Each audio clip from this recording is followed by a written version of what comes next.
Preciso te atualizar também sobre o Palmeiras, quais foram os 6 times brasileiros que demonstraram a intenção de fechar com o Rony. Preciso te falar também sobre o Galo de olho em Arthur, ex-jogador do Palmeiras. Tem as últimas no mercado, bastidores, finanças e muito mais. Fala aí pessoal, sou Jorge Nicola, bem-vindos a mais um vídeo do canal, sempre bom ter vocês por aqui. Sem perder tempo, só pedir para deixar like, se inscrever no canal e ativar as notificações. Galo de olho em atacantes que possam chegar para substituir o Paulinho.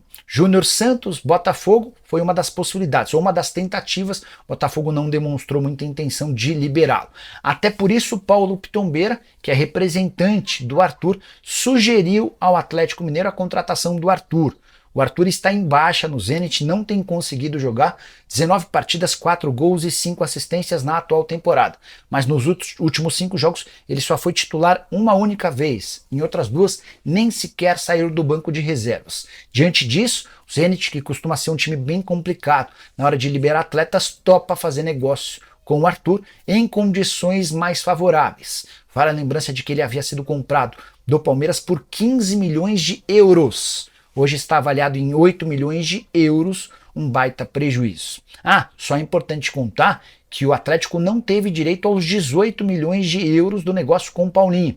O Palmeiras pagou 18 milhões de euros, além das cessões do Gabriel Menino e também do Patrick. Mas vale a lembrança de que o Paulinho tinha um percentual de 30%. O Atlético estava discutindo com o Paulinho para que o Paulinho ficasse com apenas 10% desse valor e os outros 20% fossem repassados também para o Atlético, ou seja, em vez de o Galo ficar com 70%, o Galo ficaria com 90% e o Paulinho com 10%, isso ainda estava sendo debatido entre as partes. De qualquer forma, o Atlético tem grana, mas também não é um caminhão de dinheiro. Se gastar, por exemplo, 15 milhões de euros no Arthur, não vai sobrar praticamente nada do negócio com o Paulinho. Você faria esse investimento? Acho bastante caro para um jogador que tem bom nível, mas está bem abaixo do Paulinho. Preciso falar agora sobre o Palmeiras, que pretende fazer de Vitor Reis o zagueiro mais caro da história do futebol brasileiro. Esse status hoje pertence a Beraldo, zagueiro que foi vendido pelo São Paulo para o PSG por 20 milhões de euros. Verdão nega que tenha recebido nos últimos dias uma oferta de 28 milhões de euros do Brighton, mas já assegura que não pretende negociar o atleta antes do Super Mundial de Clubes. O Palmeiras imagina que o Vitor Reis vai continuar se valorizando até a disputa da competição na metade do ano contra vários dos clubes grandes que já o sondaram. E aí, nesse contexto, com o Vitor Reis de titular e apenas 18 anos de idade, o Palmeiras imagina ser capaz de poder pedir 30 milhões de euros, que hoje equivalem a 191 milhões de reais, com uma observação para lá de importante. O Verdão é dono de 100% dos direitos econômicos do defensor, que já conviveu com a titularidade durante boa parte do ano de 2024, embora se revezasse com Gustavo Gomes e Murilo. Pergunta que eu quero deixar para vocês é: vale a pena esperar para vender o Vitor Reis por 30 milhões de euros, imaginando que essa proposta chegue, ou se aparecesse uma proposta de 20 milhões de euros, você faria negócio? Já uso o espaço para comentário para deixar registrada a sua opinião. Verdão que já contratou o Paulinho, já fechou a chegada de Facundo Torres e segue buscando um centroavante. Em relação ao meio-campista, negócio difícil. Com o Andrés Pereira a situação deu uma bela esfriada. Matheus Henrique não houve proposta oficial e com o Vila Sante já contei para você. A pedida do Grêmio gira na casa dos 14 milhões de dólares. O Palmeiras chegou a oferecer 8 milhões de dólares a uma distância bastante grande. Preciso falar agora sobre os 6 clubes brasileiros que demonstraram interesse na contratação de Rony nas últimas semanas. São eles: Bahia, Fluminense, Vasco, Cruzeiro, Santos e Atlético Mineiro. Recebi essa informação de uma pessoa super importante envolvida nas tratativas. Alguns nomes já eram conhecidos. O interesse do Santos era oficial, houve proposta, interesse, mas Peixe e Palmeiras não chegaram a um acordo financeiro. Em relação ao Atlético Mineiro, também já havia contado para vocês que durante as tratativas pela negociação do Paulinho, o Atlético tentou a inclusão do Rony. Não houve acordo entre as partes e a possibilidade de transferência do Rony para Belo Horizonte foi descartada. O interesse do Cruzeiro é antigo, Alexandre Matos gosta do Rony, já tentou levá-lo, mas nesse momento, diante de outras contratações para a posição, dá para entender que o Cruzeiro está um pouco mais afastado dessas negociações. Eu não descartaria que o Rony aparecesse no Fluminense. clube tem demonstrado muito interesse na aquisição do atleta e discute com o Palmeiras a possibilidade de uma contratação por empréstimo ou em definitivo. Palmeiras que em outros momentos pedia 12 milhões de euros, mas já aceita fazer um negócio por cifras inferiores. Vale a lembrança de que o Rony tem mais 2 anos de contrato no Palmeiras e ganha 1.100.000 reais por mês. Só para completar, o Rony também foi alvo de sondagens da Itália, do México e do mundo árabe. Existe uma chance real de o Rony ser negociado ainda nessa janela de transferências. Segundo informações do jornal Zero Hora e também da Rádio Gaúcha, programa Sala de Redação, o Palmeiras fez a primeira investida. Isso eu não consegui confirmar, mas aí eu tô com a informação do pessoal lá do Rio Grande do Sul para ter o Vijaçante. Numa proposta que giraria em torno de 8 milhões de euros mais bônus, que a gente sabe quais são: minutagem, campo, gols, assistência, aquela coisa nada toda, convocação para a seleção paraguaia, enfim, tem um monte de gatilhos que são ativados em contrato para tentar seduzir o Grêmio, que não quer esse valor, acha muito baixo, tá? E eu acho que o Grêmio tá correto. O Grêmio espera por 80% que o Grêmio tem de direitos econômicos do Vijaçante, mas que parte ainda pode permanecer com o Grêmio. Aí vem a informação que eu tenho, tá? E por isso que é uma negociação complicada.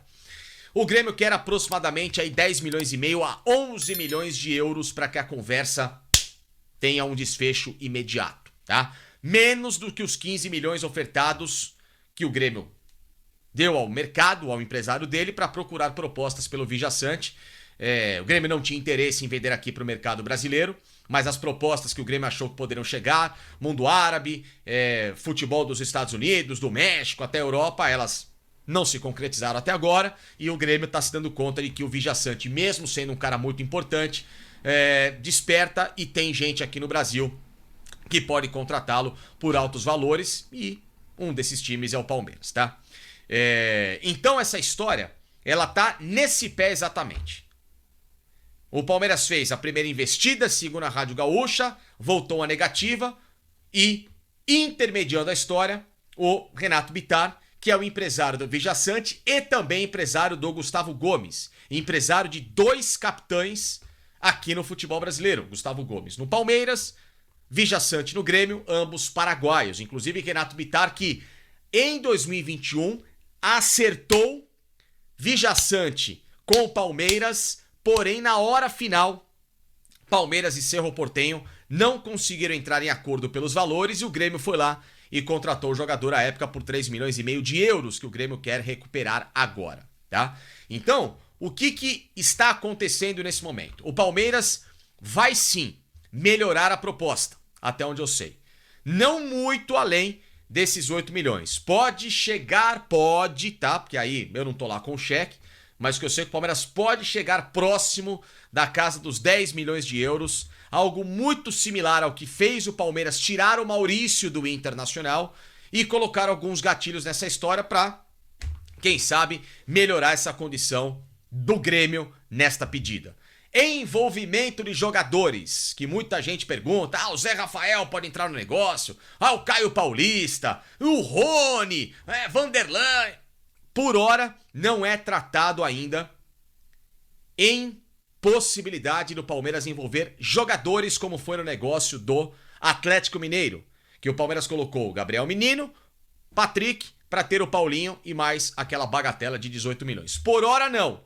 Não é descartado, mas por hora o acordo está sendo somente no dinheiro, tá certo? Somente na grana, tá? E isso também levado na informação na Rádio Bandeirantes, com o Gustavo Soler, Transamérica com o Leandro Boldaquian, com todo esse pessoal. Eles estão tranquilos ali de férias, mas sempre proativos no mercado, no Twitter, com celulares, nós nos falando em relação a isso, tá certo? Então a história do Vijaçante, ela teve um lado mais positivo ao Palmeiras, porque intermediação direta e de interesse do Renato Bittar e empresário do Gomes em ter o Vijaçante também no Palmeiras, pela valorização, por vitrine, seleção, não que isso não tenha acontecido no Grêmio, muito pelo contrário, o Villaçante é jogador da seleção paraguaia e, claro, muito pelo que o Grêmio jogou, mas ele quer a valorização da vitrine agora, disputar o Mundial de Clubes, etc. A gente sabe que tudo isso ajuda, a valorização salarial e bônus no negócio, porque aí o empresário ganha, e hoje em dia o Palmeiras é um time que pode pagar, e em terceiro, a própria vontade do Villaçante, tá? Em se transferir, porque o Villaçante, mesmo com o carinho do técnico Gustavo Quinteiros, que acabou de chegar no Grêmio e pediu para o Villaçante ficar, o Villaçante quer esse segundo passo na carreira, entende que o ciclo dele no Grêmio terminou e justamente colocou o empresário para trabalhar em busca de um clube e, sabendo do Gustavo Gomes, dessa grande proximidade dos dois, tem o mesmo gerente, o Palmeiras é o destino do qual ele se sentirá mais tranquilo, haja visto que o Palmeiras também procura um camisa 8 no mercado. No último sábado, o Palmeiras prestou uma emocionante homenagem ao volante Gabriel Menino, que está de saída para o Atlético Mineiro. O jogador, que foi peça importante em diversas conquistas do clube, recebeu uma placa entregue pela presidente Leila Pereira, que não poupou elogios ao atleta. Gabriel foi envolvido na negociação que trouxe o atacante Paulinho, ex-Galo, para o Verdão. O Gabriel Menino ajudou o Palmeiras em diversas conquistas, e por isso, fiz questão de estar presente neste momento especial. Não é uma despedida, é um até logo. Desejo todo o sucesso do mundo a você, Gabriel. Aliás, o seu sucesso é o nosso sucesso, afinal, você nunca vai deixar de ser uma cria da academia. Você está saindo do Palmeiras com as portas abertas, e quem tem as portas abertas um dia vai voltar, declarou Leila Pereira. A cerimônia, que contou com palavras emocionantes e um gesto simbólico, levantou questionamentos nas redes sociais. Muitos torcedores compararam o tratamento dado a Gabriel Menino com a saída discreta do atacante Dudu, que agora defende o Cruzeiro. De acordo com informações apuradas, o Palmeiras havia planejado uma despedida para Dudu. A ideia era que o jogador posasse ao lado de todas as taças que ajudou o clube a conquistar, em um evento no Allianz Parque. No entanto, o atacante recusou a homenagem. Fontes próximas afirmam que, inicialmente, havia um acordo entre a diretoria do Verdão e o staff de Dudu para a realização da cerimônia assim que ele retornasse das férias nos Estados Unidos. No entanto, o atleta teria mudado de ideia. Por outro lado, pessoas próximas ao jogador negam que tal acordo tenha existido. A relação entre Dudu e a presidente Leila Pereira já estava desgastada desde meados do ano. O motivo seria uma proposta do Cruzeiro que o atacante chegou a aceitar, mas depois voltou atrás. Desde então, ele perdeu espaço no elenco comandado por Abel Ferreira, e o fim de sua passagem pelo clube parecia inevitável. Enquanto isso, Gabriel Menino se despediu em grande estilo, sendo reconhecido não só pela diretoria, mas também pela torcida, que vê nele um legítimo representante da tradição do Palmeiras.